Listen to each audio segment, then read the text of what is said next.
Boa tarde, alunos do nono ano. Tudo bem? Tudo bem com vocês? Espero que todos estejam bem com saúde. Pessoal, no bimestre passado, nós estudamos aqueles gêneros textuais, né, que fazem com que a gente represente a nossa cidadania, né, onde a gente exerça o nosso direito, onde a gente mostra que tem conhecimento do nosso poder, dos nossos deveres, né? Nós estudamos o anúncio publicitário, nós estudamos a reportagem e nós estudamos também o editorial, que de certo modo são gêneros jornalísticos, né? E nesse bimestre nós vamos estudar aquele tipo de texto, né? Aquele tipo de texto que a gente já vem estudando já há algum tempo, né? E que aqui no nosso livro de redação, graças a Deus, ele está presente agora no nosso quarto bimestre, que é o texto dissertativo argumentativo. Pessoal, desde o começo do ano que eu venho batendo na mesma tecla. O texto dissertativo argumentativo é aquela tipologia textual que vai acompanhar vocês até no último dia da faculdade. Por quê? Porque esse tipo de texto ele vai fazer com que você pense, com que você raciocine, com que você defenda suas ideias, seus pontos de vista, né? Argumente sobre um determinado tema. Isso, né, quer dizer que é aquele tipo de produção de texto que vai fazer que no desenrolar do texto você mostre, né, com base em exemplos, com base em argumentação, com base em citações de autores, né, referenciais teóricos de autores que já estudaram aquele tema, né, você mostre também a sua ideia, né, a sua também argumentação em cima do assunto que você está defendendo. Você vai defender a sua ideia e você vai tentar convencer o seu interlocutor, né, a ser convencido, né, pela ideia que você tem e que você pretende passar para ele. Então essa é a função do texto dissertativo argumentativo. Por isso ele é chamado de argumentativo, porque é a principal função desse tipo de texto é a argumentação, é a defesa do seu ponto de vista com vistas, né, com o objetivo de você tentar convencer o seu interlocutor sobre o seu pensamento, sobre a sua ideia, né? Como a gente já viu nas nossas outras aulas, né? As principais características desse texto dissertativo argumentativo. Principalmente a argumentação. Principalmente, né? Nós vamos ver também nesse bimestre o parágrafo nos textos argumentativos, ou seja, é algo, né, tão especial, é algo tão grandioso esse tipo de texto, né? Que ele tem dois capítulos, né, especificamente para o estudo desse texto. Vocês vão ver lá no ensino médio com o Murilo, certo? Que esse tipo de texto vocês vão ter presente, né, durante todo o ensino médio de vocês. Isso aqui que eu estou falando para vocês é apenas uma base, né? E especificamente vocês vão desenvolver, né, mais eficientemente a produção de texto dissertativo argumentativo de vocês lá no ensino médio, né? Onde o Murilo vai aperfeiçoar cada vez mais, né, essas características, o como fazer, o como desenvolver, o como concluir, né, de uma maneira mais específica, certo? Nós vamos ver também nesse bimestre o debate deliberativo, certo? Abra o livro de vocês na página 136, certo? 136. Antes, eu só quero mostrar para vocês aquelas boas e velhas características, né? Que adoro essas características do texto dissertativo argumentativo, porque é um texto que encanta, né? É um texto que ele, quanto mais você vai escrevendo, quanto mais você vai discorrendo sobre um tema, mais outras ideias vão surgindo e você vai produzindo e você vai dissertando com base em exemplos, com base em pontos de vista, com base em argumentação, com base em conhecimento de autores, para que o seu conhecimento, né, se torne mais rico. Então, as principais características do texto dissertativo argumentativo são a presença de uma tese, que é um ponto de vista em geral, no primeiro parágrafo do texto. Desenvolvimento com argumentos que comprovem a tese.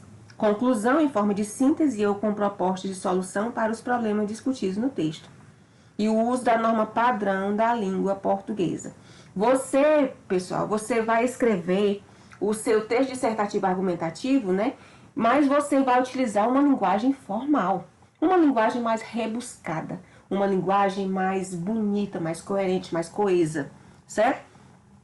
Porque esse texto, né, é como se ele fosse a menina dos olhos da literatura, a menina dos olhos da redação. Por quê? Porque esse texto ele é direcionado a vários públicos, né, de acordo com o tema que você resolveu tratar. E esse tema e essa tipologia textual, como ela é direcionada a vários públicos, né? Então ela tem uma exigência maior de uma formalidade maior. Por isso que é exigido aqui nesse texto dissertativo argumentativo, que é o texto que já já vocês vão produzir na redação do vestibular de vocês, certo? É especificamente esse texto dissertativo argumentativo. Por isso que na disciplina de redação, além das outras tipologias textuais que a gente vem estudando desde o início do ano, observem que eu sempre coloquei para vocês, desde lá do primeiro bimestre, né, essa tipologia textual, esse texto dissertativo argumentativo, para que vocês fossem já iniciando a sua familiarização com esse tipo de texto, porque lá no ensino médio é só que vocês não vê, certo? Então, presença de uma tese, ponto de vista, em geral, no primeiro parágrafo do texto, né? Vai começar tudo no primeiro parágrafo. Primeiro parágrafo você vai fazer uma abordagem geral. Desenvolvimento com argumentos que comprovem a tese. Conclusão em forma de síntese ou com proposta de solução para os problemas discutidos no texto. O uso da norma padrão da língua portuguesa. A estrutura, né? Como a gente já está cansado de saber. Né? Introdução, desenvolvimento e conclusão. O texto dissertativo argumentativo tem sua estrutura dividida em 3 partes. A introdução, o desenvolvimento e a conclusão. E cada uma delas tem suas particularidades que nós vamos ver aqui. Ver não, rever, certo? Na introdução, é o primeiro parágrafo do texto dissertativo argumentativo. Deve conter 2 partes. Mesmo que seja, na maioria dos textos, né, dissertativos argumentativos, o ideal seria que você produzisse em apenas um parágrafo essas 2 partes. A apresentação do tema e a explicitação da tese, né? Então, você, no mesmo parágrafo, você ia apresentar o seu tema e ia iniciar, né, a sua argumentação através da explicitação da tese que você irá defender. A tese é o mesmo que ponto de vista, ou seja, uma opinião do autor do texto acerca do tema proposto. Por exemplo, acerca do assunto Caminhos para combater a intolerância religiosa do Brasil. Uma tese possível seria o preconceito contra as religiões de matriz africana dificulta o combate à intolerância religiosa no Brasil. Isso é a introdução, é o começo de tudo, né? É a ponta do iceberg. Lá vamos para o desenvolvimento, que nada mais é do que uma continuação do que você já iniciou lá na introdução. Os parágrafos intermediários das dissertações escolares são reservados para a comprovação da tese apresentada na introdução. O argumento é composto de 2 partes, a fundamentação e a análise do fundamento. No desenvolvimento ou fundamentação, o autor deve buscar provas de que o seu ponto de vista está correto. São considerados fundamentos, citações de autoridade, referências históricas, conceitos teóricos consagrados, notícias publicadas em jornais de qualidade, etc. Na análise do fundamento, o redator deve explicitamente demonstrar qual é a relação entre a prova levantada e a tese proposta. Essa é toda a função do desenvolvimento que a gente também chama de argumentação, porque é nessa parte do texto, né, do texto dissertativo argumentativo, é essa parte do texto dissertativo argumentativo onde você vai mostrar que veio. Onde você vai mostrar o seu ponto de vista, mas esse ponto de vista não vai ser um ponto de vista vago. Ele vai ser um ponto de vista, né, onde você vai basear-se em elementos que fundamentem esse ponto de vista. Por exemplo, você vai se basear em pensamento de autores, você pode se basear em fundamentação teórica, que é justamente o que esses autores já falaram sobre o tema.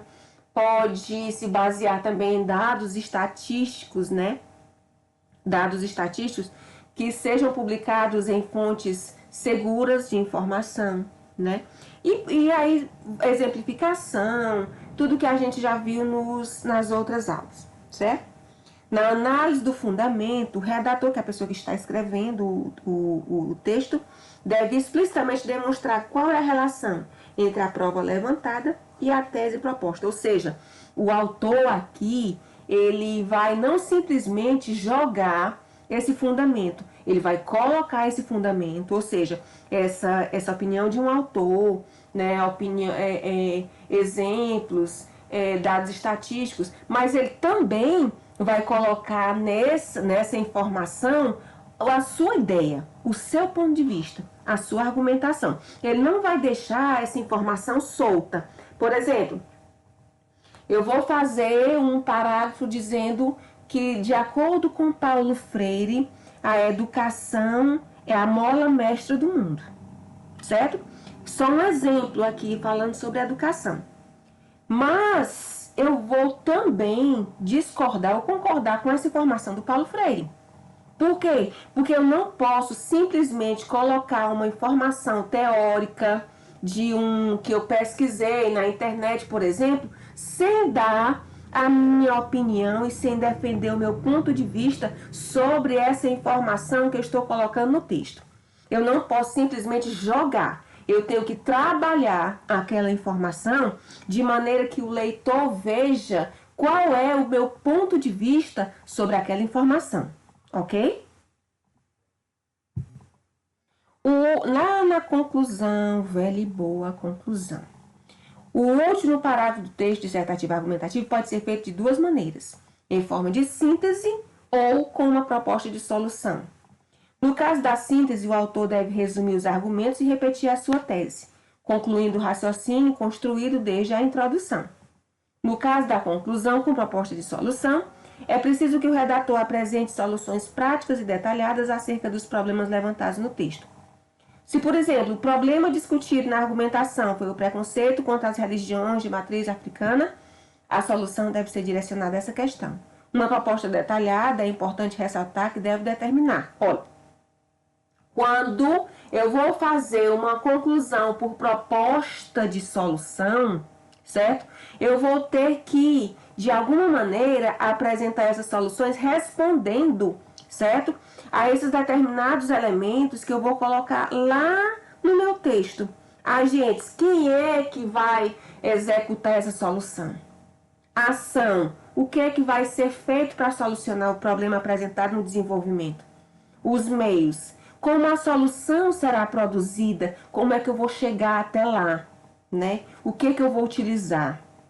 Os efeitos, o que gerará a aplicação da conclusão, que são as consequências. Então, para que a sua conclusão por proposta de solução seja de uma maneira bem trabalhada, bem eficaz, é importante que vocês respondam, não dizer quem vai resolver isso é isso, quem vai fazer isso é isso. Não, isso é só uma forma de você se localizar nas informações dentro do texto. Você vai utilizar indiretamente respostas para essas perguntas de maneira que a sua conclusão responda a todas elas. Só um exemplo. Portanto, sugeri que o Ministério da Educação, que é o agente, olha só onde é que está o agente, olha. Produza materiais publicitários combatendo o preconceito contra religiões de matriz africana, que é a ação. por meio de TVs, rádios, jornais e redes sociais, que é o meio, né, como a solução vai ser feita, para que os índices de violência contra centros religiosos afros diminuam, que é a consequência ou o efeito. Seria uma boa proposta de solução para o Enem. Outra coisa também que eu já falei para vocês, eu até pedi que vocês fizessem na produção de texto da Global de vocês. Além desses dois tipos de conclusão, a conclusão por síntese e a conclusão por proposta de solução, né?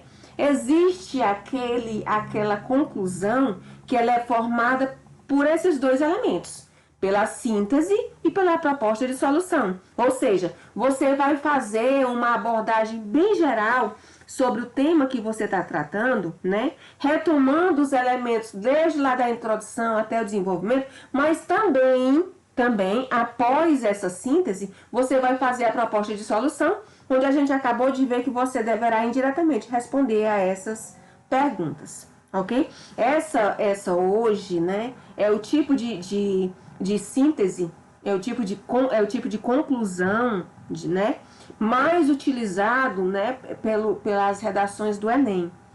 Porque essa redação do Enem, ela pede que você, né, seja criativo. Ela pede que você diga a que veio. Ela pede que você, ela exige de você um raciocínio maior sobre o tema que você está trabalhando. Você, dificilmente, o Enem, ele vai pedir uma narração com descrição, algo assim.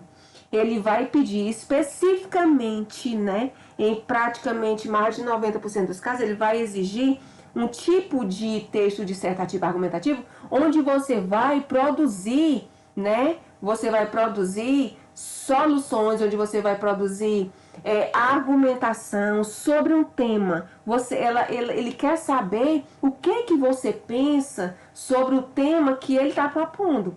Então essa hoje é a grande característica, né, do Enem. Ele quer fazer com que você pense, com que você mostre se você está entendendo o assunto, certo?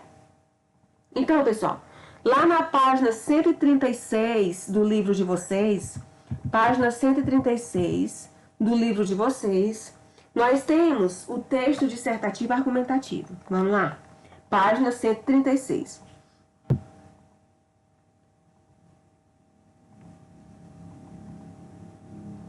Página 136.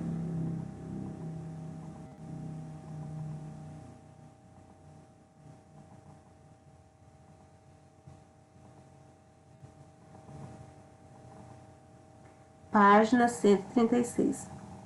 Na página 136, nós temos o capítulo 1, o texto dissertativo argumentativo, o gênero em foco. Há muitas décadas, as escolas vêm trabalhando no Brasil com um tipo de texto chamado dissertação, que costuma ser exigido em exames de seleção para o ensino médio, o vestibulim, ou para a universidade, o vestibular. Em alguns concursos públicos, mas no nosso caso mais especificamente o Enem, né? Em princípio, o texto dissertativo pertence ao grupo dos textos expositivos, cujo objetivo é explicar ou desenvolver um assunto sem que o autor tenha de se posicionar sobre o tema e defender um ponto de vista pessoal. No entanto, quando se solicita uma dissertação escolar nos exames, quase sempre os temas são polêmicos e exigem o posicionamento pessoal do autor. Neste caso, inevitavelmente, ele tem de argumentar. Por essa razão, chamamos esse tipo de texto de dissertativo argumentativo. Para saber o que é e como se faz um texto dissertativo argumentativo, leia primeiramente a proposta de redação do Enem 2013. Entre 5 milhões de textos avaliados no exame, apenas 481 alcançaram a nota máxima de 1.000 pontos. Certo? Em seguida, pessoal, eu quero ver você lá no terceiro ano dizer assim: professora, eu atingi a nota 1.000 no Enem. Pessoal, Acho que a maior alegria de um estudante, a maior alegria de um professor é ouvir da boca de um estudante hoje, um professor de redação, literatura, né? A maior alegria atualmente é a gente ouvir de um aluno da gente que aquele aluno tirou nota mil no Enem. Pessoal, e eu tomara que vocês, alguns de vocês, tirem. Em seguida, leia a redação de uma estudante que alcançou a nota máxima nesse exame. Certo? Inicialmente, nós vamos fazer a leitura dessas propostas, né? Que nós temos como base para o Enem. Proposta de redação, na página 136, gente. 136. A partir da leitura dos textos motivadores seguintes e com base nos conhecimentos construídos ao longo de sua formação, redija um texto dissertativo argumentativo na modalidade escrita formal da língua portuguesa sobre o tema Efeitos da implantação da lei seca no Brasil, apresentando proposta de intervenção que respeite os direitos humanos. Selecione, organize e relacione, de forma coerente e coesa, argumentos e fatos para a defesa do seu ponto de vista. Qual é o objetivo da lei seca ao volante?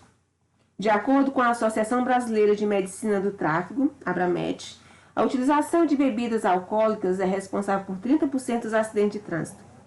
E metade das mortes, segundo o Ministério da Saúde, está relacionada ao uso do álcool por motoristas.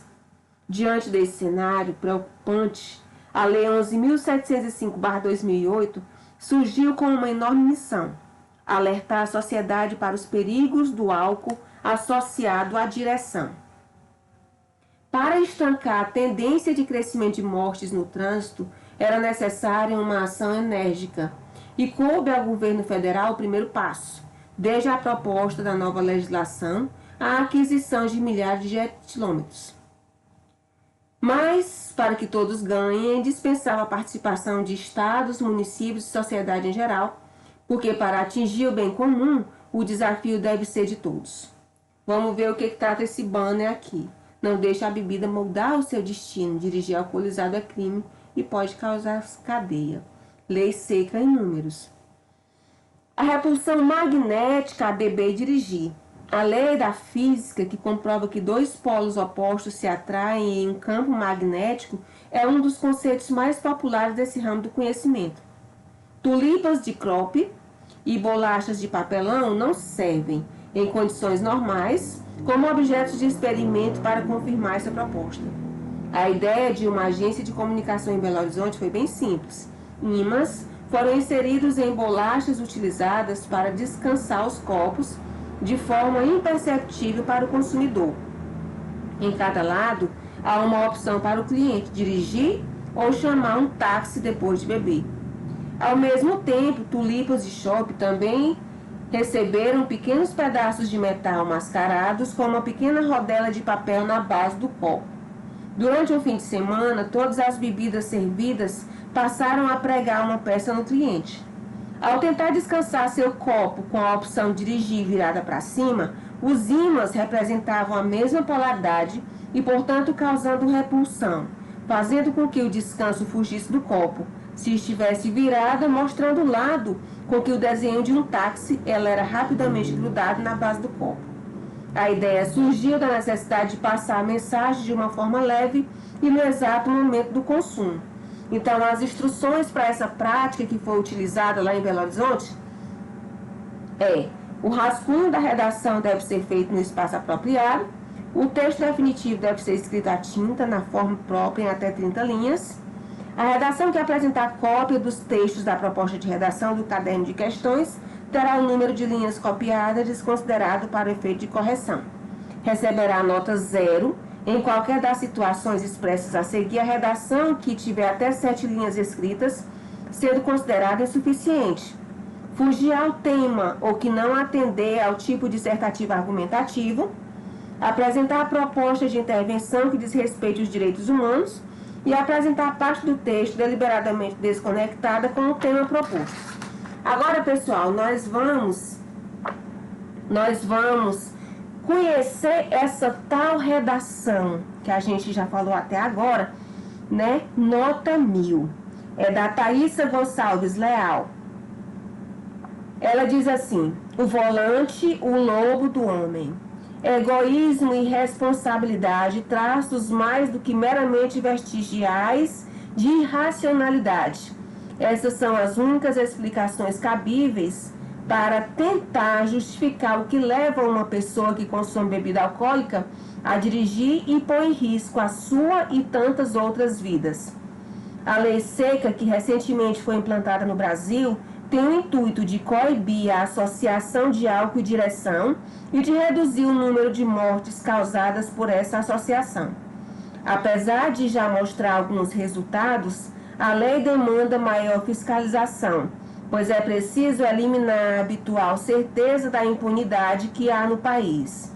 Thomas Hobbes, filósofo inglês, dizia que o estado de natureza humano é um risco à sobrevivência da própria espécie e que instituições que regulamentem o comportamento e as ações do homem são essenciais para evitar o caos e a extinção da humanidade. A lei seca é uma dessas instituições. Mesmo cientes de que o álcool, como droga neurodepressora, altera a capacidade de raciocínio, reflexo e de coordenação motora, muitos motoristas, por comodidade e pela falta de responsabilidade, não demonstram o mínimo apreço ou zelo pela vida quando decidem dirigir após terem consumido bebida alcoólica. Apesar de já implantada a lei seca, ainda não atingiu seu potencial. É preciso que haja um compartilhamento de responsabilidades entre Estado e sociedade para que os objetivos dessa lei sejam alcançados com maior eficácia.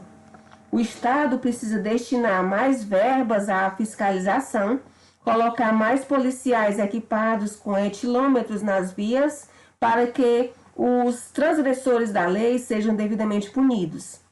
Também faz-se necessário investimentos em palestras públicas que mostrem a realidade e sofrimento de famílias que perderam entes em acidentes relacionados ao uso do álcool. E os sobreviventes cujas sequelas trouxeram dificuldades crônicas para suas vidas.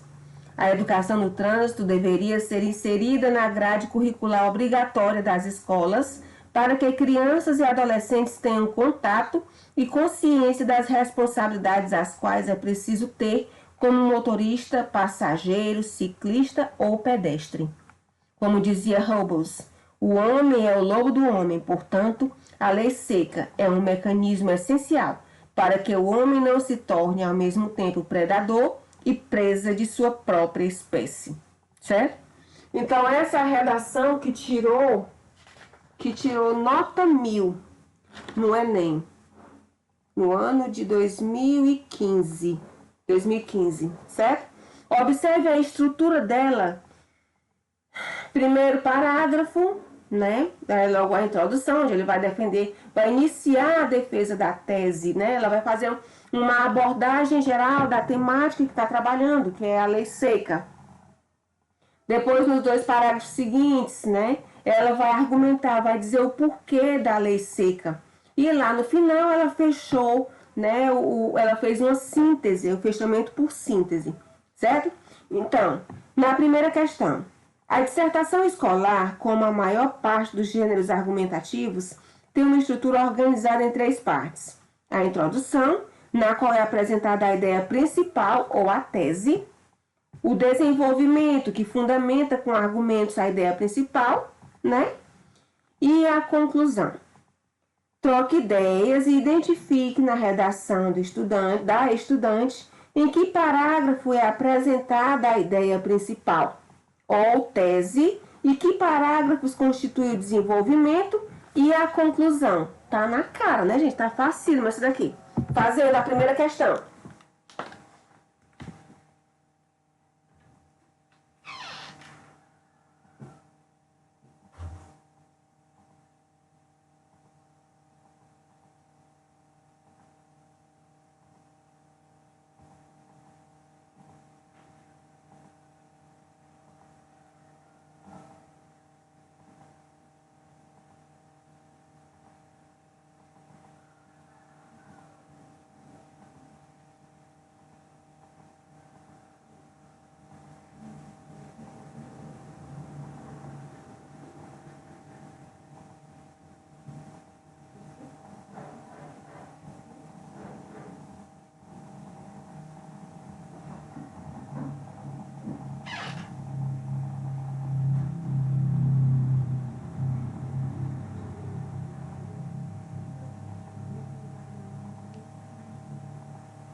Pessoal, na primeira questão, troque ideias, identifique na redação do estudante em que parágrafo é apresentada a ideia principal ou tese e que parágrafo constitui o desenvolvimento e a conclusão.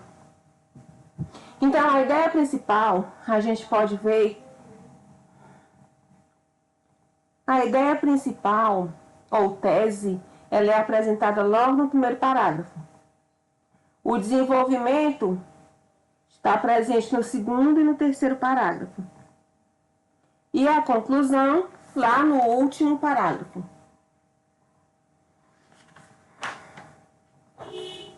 A segunda questão, lá na página 139.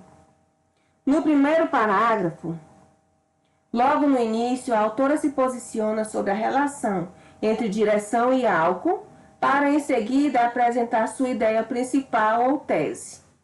Qual das três frases desse parágrafo constitui a ideia principal da dissertação? Então, olha, no primeiro parágrafo, lá quando começa egoísmo, responsabilidade e traços, né? A autora se posiciona sobre a relação entre direção e álcool para, em seguida, apresentar sua ideia principal ou a tese. Qual das três frases desse parágrafo constitui a ideia principal da dissertação? É a terceira frase, viu, gente? Olha, quando ele diz bem aqui assim, ó, que ela defende o ponto de vista de que a lei demanda maior fiscalização a fim de eliminar a certeza da impunidade que há no país. Ela defende o ponto de vista de que a lei demande uma maior fiscalização a fim de eliminar a certeza de impunidade que há no país. Terceira questão.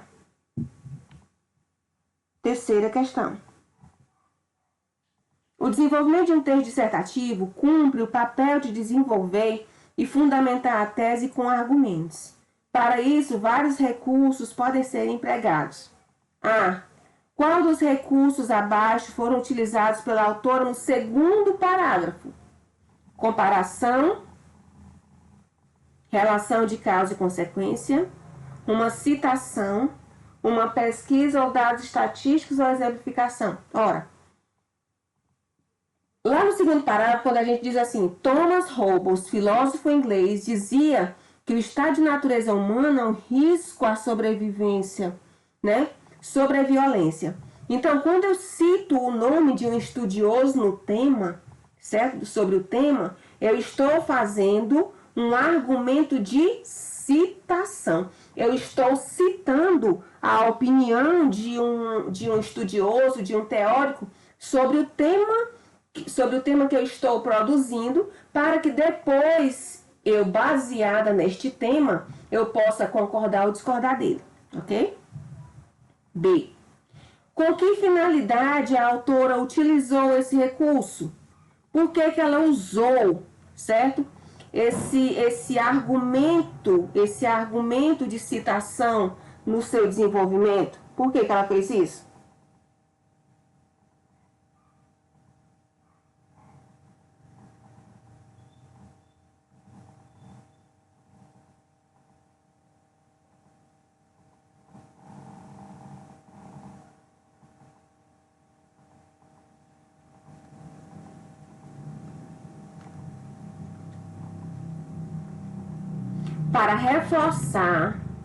Para reforçar o ponto de vista de que a lei seca precisa ser cumprida com rigor, pois caso contrário, ela não vai alcançar o efeito desejado.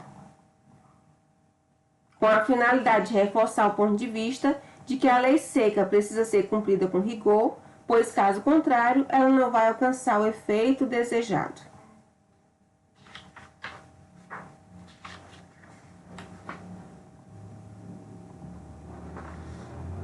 Na quarta questão. No terceiro parágrafo, a autora discute a implantação da lei seca. No terceiro parágrafo, a autora discute a implantação da lei seca. Na letra A, qual é o ponto de vista dela sobre a lei? E B, que propostas ela apresenta para o aprimoramento dessa lei? Respondam a quarta questão, letra A e letra B. Letra A e letra B.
Letra A e letra B.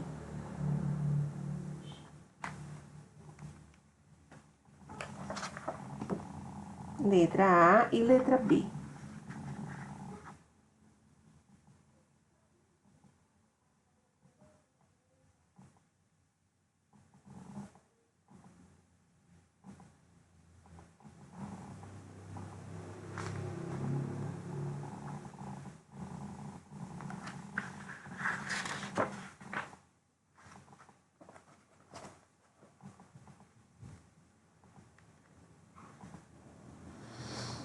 Na letra A, pessoal, qual é o ponto de vista dela, né, da autora do texto, que é a Thaisa Gonçalves Leal, sobre a lei seca? Ela aprova a lei e a considera necessária para controlar o comodismo e a irresponsabilidade das pessoas. Ela aprova a lei e a considera necessária para controlar o comodismo e a irresponsabilidade das pessoas. Para controlar o comodismo e a irresponsabilidade das pessoas. Na letra B, que propostas ela apresenta para o aprimoramento dessa lei? Que propostas ela vem apresentar para que essa lei seja melhorada, né? Para o aprimoramento dessa lei. Ela disse que é preciso destinar mais verbas para a fiscalização. Destinar mais verbas para a fiscalização. Aumentar o policiamento com etilômetros. Etilômetro é aquela maquininha que serve para medir a quantidade de álcool no sangue, né? Aumentar o policiamento com etilômetros. Aumentar o policiamento com etilômetros. Fazer investimento em palestras para a população. Fazer investimentos em palestras para a população. Incluir a educação no trânsito. Incluir a educação no trânsito na grade curricular das escolas. Incluir a educação no trânsito na grade curricular das escolas. Então, resumindo, que propostas ela apresenta para o aprimoramento dessa lei? Destinar mais verbas à fiscalização, aumentar o policiamento com etilômetros, fazer investimento em palestras para a população, incluir a educação no trânsito na grade curricular das escolas. Ok? Pessoal, vocês vão fazer, para a gente corrigir na nossa próxima aula, a página 140 e a página 141. Página 140 e a página 141, tá bom? Mas agora, eu tenho um outro assuntinho para tratar com vocês. Vocês têm o paradidático, pessoal. Vocês têm o paradidático, uns papéis que voam. Eu vou mandar a foto desse livro, da capa desse livro no grupo aqui para vocês, tá bom? Vocês têm esse paradidático, uns papéis que voam, certo? Então, ele é do Flávio José Cardoso. Pessoal, o primeiro bimestre o Elton já trabalhou um livro com vocês, né? No segundo bimestre foi um bimestre muito assim de adaptação, tanto para alunos quanto para a gente, para nós professores, né? O terceiro bimestre foi um bimestre muito curto, que a gente teve a gente iniciou dia 10 de agosto, porque a gente teve a primeira semana de agosto foi a semana de folga, né? E quando foi dia 28 de setembro, a gente já estava iniciando as nossas globais. Então, foi um bimestre muito puxado, muito curto. Não deu para a gente trabalhar esses paradidáticos. Então, pessoal, nós vamos iniciar agora o trabalho com esses paradidáticos, iniciando por esse livro, Uns Papéis que Voam, do Flávio José Cardoso. Esse livro ele está na caixa, tanto do ano passado e, se eu não me engano, desse ano também, certo? Então, vocês vão iniciar a leitura, certo?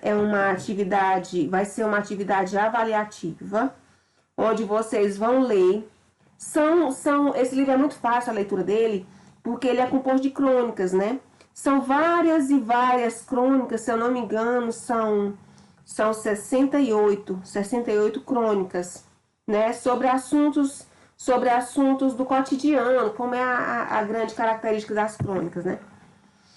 Muitas vezes utilizando em algumas crônicas até a linguagem informal, né? Onde se utilizam em alguns trechos de algumas crônicas até gírias, né? As características da crônica. Então, se eu não me engano, são 68 crônicas que são compostas nesse livro, né? Muito interessante. Por mais que a gente pense, é uma coisa chata, porque são historinhas. Não é uma história só. Mas as crônicas são crônicas, pessoal, que vão nos convidar, né? Vão nos convidar a voar pelo mágico universo de cada escritor que está trabalhando nessas crônicas. Portanto, ele é muito interessante. Então, vocês vão iniciar a leitura desse livro. Para quando for na próxima quarta-feira, vocês vão ter 8 dias, né? Na próxima quarta-feira, a gente já começa a trabalhar o conteúdo desse livro na nossa disciplina de literatura, tá bom? Então, pessoal, nossa aula de hoje foi só. Fiquem com Deus. Não esqueçam de ler o livro Os Papéis que Voam, do Flávio José Cardoso.